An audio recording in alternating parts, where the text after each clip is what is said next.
Hello guys, welcome back to my channel pharma care. आज हम पढ़ने वाले हैं जो पैथोफिजियोलॉजी होती है कंजेस्टिव कार्डिक फेलियर की, सीसीएफ की, और उसके ट्रीटमेंट में कौन कौन से ड्रग्स यूज होने वाले हैं वो आज हम पढ़ने वाले हैं। बेसिकली जब किसी भी पेशेंट को, पहले हम क्या करते हैं, जो कंजेस्टिव कार्डिक फेलियर होता है उसका मीनिंग समझ लेते हैं। बेसिकली हमारे जो हार्ट होता है उसका जो फंक्शन होता है वो क्या करता है, पंप करने का फंक्शन होता है, जो कि हमारा एडुकेट अमाउंट ऑफ जो ब्लड है हमारा वो बहुत सारे टिश्यूज के अंदर जाने का काम होता है हमारे हार्ट का।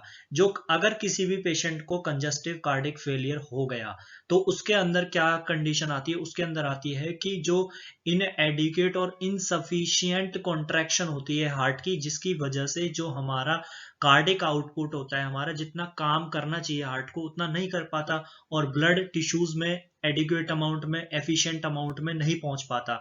तो इनिशियल स्टेज में कंजेस्टिव कार्डिक फेलियर के इनिशियल जो स्टेज होता है उसमें क्या करने की कोशिश करता है हार्ट, जो कार्डिक आउटपुट होता है उसको इंक्रीज करने की कोशिश करता है। जैसे कि सिंपैथेटिक जो एक्टिविटीज है उनको इंक्रीज करेगा, जो हमारा रास सिस्टम है, रेनिन एंजियोटेंसिन, जो एल्डोस्टेरोन एक्टिविटी है उसको इंक्रीज करने की कोशिश करेगा। जो हमारा मायोकार्डियल हाइपरट्रॉफी है या फिर रीमॉडलिंग है उसको, हार्ट को थोड़ा बड़ा करने की कोशिश करेगा। ये सारे इनिशियल स्टेज में हमारे जो कंजेस्टिव कार्डिक फेलियर में होते हैं। अब हम पढ़ने वाले हैं जो हमारे हार्ट में और क्या डिजीज हो सकती हैं अगर हमारा कंजेस्टिव कार्डिक फेलियर हो गया तो। बेसिकली सबसे पहले हम पढ़ते हैं बैकवर्ड फेलियर। बैकवर्ड फेलियर को हम क्या बोलते हैं, उसमें क्या होता है, उसमें होता है प्रीलोड का इंक्रीज होता है। प्रीलोड कैसे होता है, प्रीलोड का मतलब होता है, प्री मतलब पहले, लोड मतलब भरना।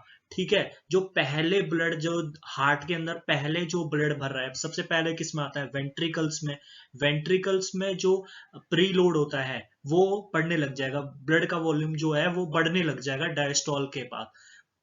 जिसमें क्या होता है, जो वेन्स होती हैं वो डिस्टेंडेड हो जाती है, मतलब थोड़ी सी फूल जाती हैं, जिसकी वजह से प्रीलोड बढ़ जाता है और ज्यादा वॉल्यूम। अगर कोई पाइप है, अगर वो 2 सेंटीमीटर का है पहले, अगर वो अब 4 सेंटीमीटर हो गया तो वॉल्यूम किस में ज्यादा है, 4 सेंटीमीटर वाले में। यही कंडीशन प्रीलोड की कंडीशन में होती है। प्रीलोड कैसे बढ़ता है, जो वेन्स होती हैं वो ज्यादा और ज्यादा फैल जाती है, फैलने की वजह से ज्यादा ज्यादा वॉल्यूम आएगा ब्लड का, तो जिसकी वजह से जो प्री लोड है वो बढ़ने लग जाएगा, इंक्रीज हो जाएगा। तो इसमें हम ड्रग बाद में पढ़ने वाले हैं। अब हम आगे चलते हैं। उसके बाद कंडीशन आती है फॉरवर्ड फेलियर। फॉरवर्ड फेलियर होता है कि जो रेजिस्टेंस है हमारा वो बढ़ने लग जाता है, आफ्टर लोड बोलते हैं इसको। आफ्टर लोड मतलब बेसिकली क्या होता है, इसमें आर्टीरियोल्स जो होता है, आर्टरियल्स जो होते हैं, हमारे ब्लड का जो चैम्बर होता है, लास्ट चैम्बर, फोर्थ चैम्बर जो होते हैं आर्टरिकल्स, उसमें जो हमारे आर्टरियोल्स होते हैं उसकी जो वो आर्टरियोल्स होते हैं उसका जो डायमीटर है वो कम होने लग जाता है। कम होगा तो रेजिस्टेंस बढ़ेगा, रेजिस्टेंस बढ़ेगा तो उसी को बोलते हैं आफ्टर लोड बढ़ गया, मतलब रेजिस्टेंस बढ़ गया। अब तीसरी कंडीशन आती है, हार्ट के ऊपर अगर कंजेस्टिव कार्डिक फेलियर होगा तो कार्डिक आउटपुट कम हो जाएगा, कम होने लगेगा, तो जिसकी वजह से जो रीनल ब्लड फ्लो है वो कम होने लग जाएगा। रीनल ब्लड फ्लो कम होने लग जाएगा तो वाटर और जो हमारा वाटर और सोडियम का जो रिटेंशन है वो भी कम होने लग जाएगा। दूसरी कंडीशन, अगर रीनल ब्लड फ्लो अगर कम हो गया तो उसमें क्या होगा, रेनिन एंजियोटेंसिन जो हमारा है वो बढ़ने लग जाएगा। ठीक है, अब जो वाटर और सोडियम का रिटेंशन होगा, जिसकी वजह से पानी जो है इकट्ठा हो रहा है, सोडियम इकट्ठा हो रहा है तो टिश्यूज में, जिसकी वजह से जो टिश्यूज हैं वो फूलने लग जाएंगे, जिसको बोलते हैं हम, जिस कंडीशन को बोलते हैं एडिमा। अब इनके ड्रग्स पढ़ लेते हैं कि कौन कौन से ड्रग हम यूज कर सकते हैं इन सारी कंडीशंस को खत्म करने के लिए, ट्रीट करने के लिए। सबसे पहले हम कंडीशन पढ़ते हैं प्रीलोड। प्रीलोड बढ़ गया है, प्रीलोड को कम करने का, जो वाटर का जो वॉल्यूम है हमारा, जो हमारा ब्लड का जो हमारा हार्ट के अंदर आ रहा है उसको कम कर रहे हैं हमें। ये बेसिकली नाइट्रेट से कम हो सकते हैं। ठीक है, हाइपर वॉलीमिया, वॉलीमिया बोलते हैं, वॉल्यूम बढ़ गया, इसको बोलते हैं हाइपर वॉलीमिया, इनको कम करना है।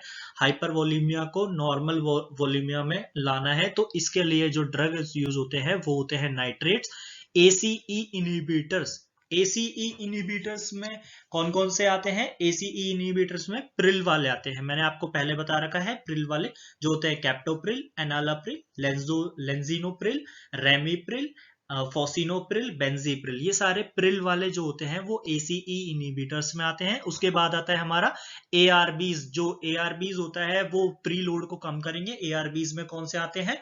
एआरबीज में वो सारे आते हैं जो कि हमारे सार्टन यूज करते हैं, लॉसार्टन, कैंडी सार्टन, इर्बी सार्टन, वेल सार्टन, टेल्बी सार्टन, ओल्मी सार्टन, ये सार्टन वाले सारे एआरबीज में आते हैं। उसके बाद हमें जो कार्डिक आउटपुट है उस वो कम हो रहा है, हार्ट कम काम कर रहा है कंजेस्टिव कार्डिक फेलियर में, तो हमें बढ़ाना है। वो बढ़ाने के लिए हमें जो डिजिटैलिस होते हैं और जो डूब्यूटामिन होते हैं वो जो कार्डिक आउटपुट है उसको बढ़ाएंगे। जो अगर तीसरी कंडीशन हमारे पास आते हैं, रीनल अगर ब्लड फ्लो कम हो रहा है तो उसको इंक्रीज करने के लिए हमें डोपामीन दे सकते हैं, सॉरी डोपामीन दे सकते हैं, जिसकी वजह से जो रीनल ब्लड फ्लो है वो बढ़ने लग जाएगा। अब सोडियम वाटर रिटेंशन हो रहा है तो उसको बाहर निकालने के, पानी को बाहर निकालने के लिए क्या ऐसा कोई ड्रग होगा जो हमारा पानी को बाहर निकालता हो, जिसको बोलते हैं डायूरेटिक्स। डायूरेटिक्स जो होते हैं वो वाटर और सोडियम का रिटेंशन क्या करते हैं, नहीं होने देते और एक्सक्रीट आउट करवा देते हैं। अब आता है जो रेनिन एंजियोटेंसिन है उसको हमें कम करवाना है। उसके लिए क्या करना पड़ेगा, हमें एसीई इनहिबिटर्स और एआरबीज को देना पड़ेगा। एक लास्ट कंडीशन आते हैं जब हमें आफ्टर लोड को कम करना है। आफ्टर लोड को कम करने के लिए एसीई इनहिबिटर, एआरबीज और दूसरे जो वैसोडाइलेटर्स हैं उसको हमें यूज करने पड़ेंगे, जैसे नाइट्रेट्स हो गए। ये सारे वैसोडाइलेटर्स हैं जो कि आफ्टर लोड को कम करते हैं। ये सारी क्या है, पैथोफिजियोलॉजी है कंजेस्टिव कार्डिक फेलियर की। और मैकेनिज्म ऑफ एक्शन है, कुछ ड्रग्स की मैकेनिज्म ऑफ एक्शन भी हम बोल सकते हैं इसको, जो कहाँ पे कौन सा ड्रग एक्ट करता है ये हम बता सकते हैं पूरे इस डायग्राम में। और कुछ जो कंडीशंस है उनकी ट्रीटमेंट भी इसमें हमने पढ़ी है आज।